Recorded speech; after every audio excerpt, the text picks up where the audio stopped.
नमस्कार मंडळी, मी वंदना मराठे. PU फिल्म्सतर्फे आपणा सर्वांचं स्वागत आणि नवीन हिंदू वर्षानिमित्त आपणा सर्वांना शुभेच्छा. परवाच गुढीपाडवा हा सण आपण साजरा केला. या गुढीपाडव्याच्या मी मिरवणुकीत सामील झाले होते. अशा वेळेला मला वाटायला लागलं की काही क्षण त्यातले आपणाबरोबर शेअर करावेत आणि त्याचा आनंद द्विगुणित करावा. खूप छान मिरवणूक होती. त्याची मजा काही औरच असते, म्हणूनच त्या शोभायात्रा असं म्हणतात. तसं बहुतांशी बघितलं तर आपले जे सण आहेत 12 महिन्याचे, ते जवळजवळ सर्वच सण आपण एकत्रितपणाने जल्लोषात साजरे करतो. थोडंफार कमी जास्त प्रमाण असतं, नाही का?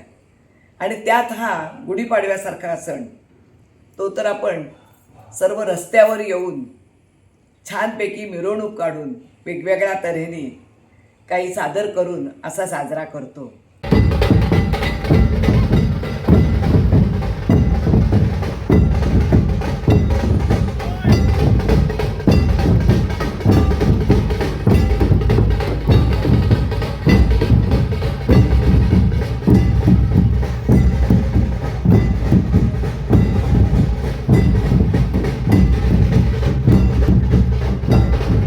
दिवाळी, होळी, श्रावणातले काही सण, कलेकलेने वृद्धी होणाऱ्या चंद्राचा म्हणजे आपले कोजागिरीचा सण, हे सर्वच सण आपण एकत्रितपणाने साजरे करतो.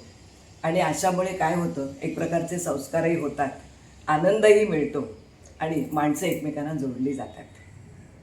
जोशी वहिनी नमस्कार, गुढीपाडव्याच्या शुभेच्छा. गुप्ता साहेब हाय, छाया फॉर्ममध्ये आहे.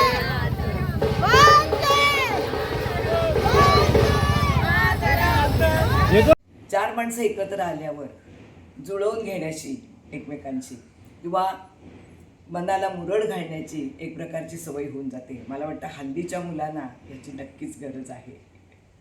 तर त्यामुळे असे सण साजरे करताना थोडीशी आपल्याला शिस्त पण लागली जाते आणि आनंदही मिळतो, नाही का?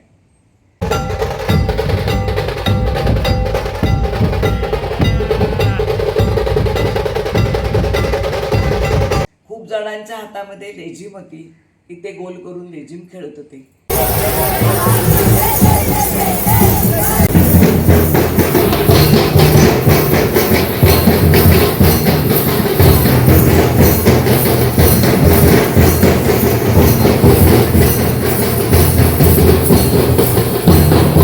आता गुढीपाडव्याचं बघा ना, सकाळी लवकर उठायला लागतं, पण आपल्या बाळगोपाळ मंडळींसह सर्व सवाष्णी, घरातले मोठे पुरुष, अगदी आजी आजोबा, वृद्धसुद्धा तयार होतात. घरातली गुढी उभारली जाते, तिला नमस्कार करायला सांगून बाळगोपाळांना सर्वजण घराच्या बाहेर पडतात आणि बाहेर चौकात आपल्याला गर्दी दिसते आणि त्यांनी ठरवलेल्याप्रमाणे मिरवणूक निघते.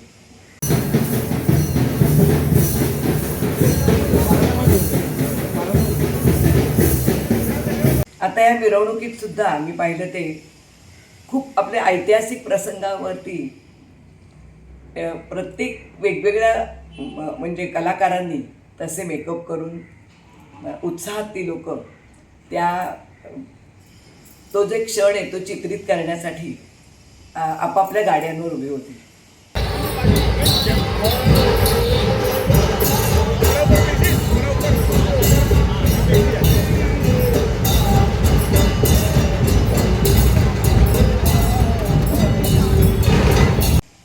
काही लहान मुलांनी जरीचे धोतरं नेसली होती, फेटे बांधले होते पूर्वकालीन. बायकांनी सगळ्या साजशृंगार करून नवीन जरीच्या साड्या, नंतर दागदागिने, त्याप्रमाणेच केसात मांडलेला सुवासिक फुलांचा गजरा, आणि यामुळे वातावरण थोडंसं उल्लसित आणि सुवासिक होत होतं.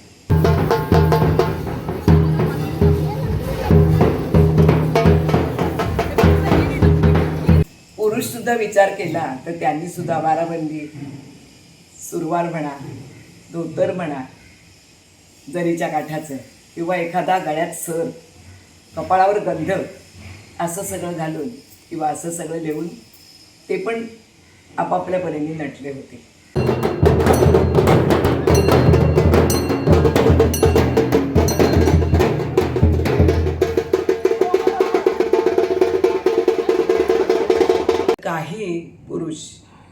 भजन अभंग असं म्हणत हातात टाळ वाजवत संथ गतीने चाललेले होते.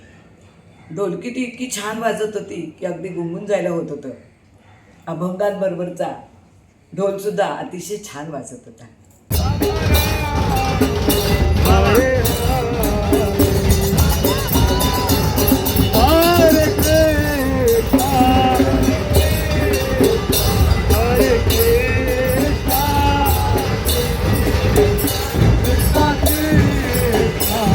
काही मंडळी अशी होती की त्यांनी थोड्या थोड्या अंतरावर टेबलं ठेवली होती आणि त्याच्यावर कोणी पन्हं सर्व लोकांना देत होतं, कोणी लिंबाचं सरबत देत होतं.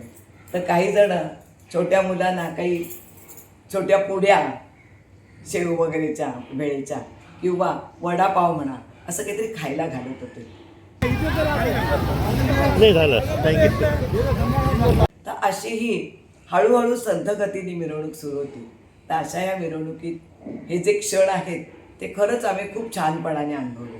चला चला आटपा म्हणून सगळ्यांचं चाललं होतं आणि हळूहळू बंटा जे मंडळ होतं त्यांनी एका देवळाच्या पटांगणामध्ये सगळ्यांना थांबायला सांगितलं आणि एक मोठा गजर झाला रामाच्या नावाने.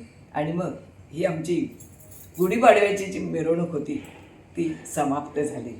पण त्याचे क्षण मात्र तुम्हाला इथे अनुभवण्यासाठी मी मग गोळा केलेले आहेत आणि ते त्याचा आनंद तुम्ही नक्की लुटणार.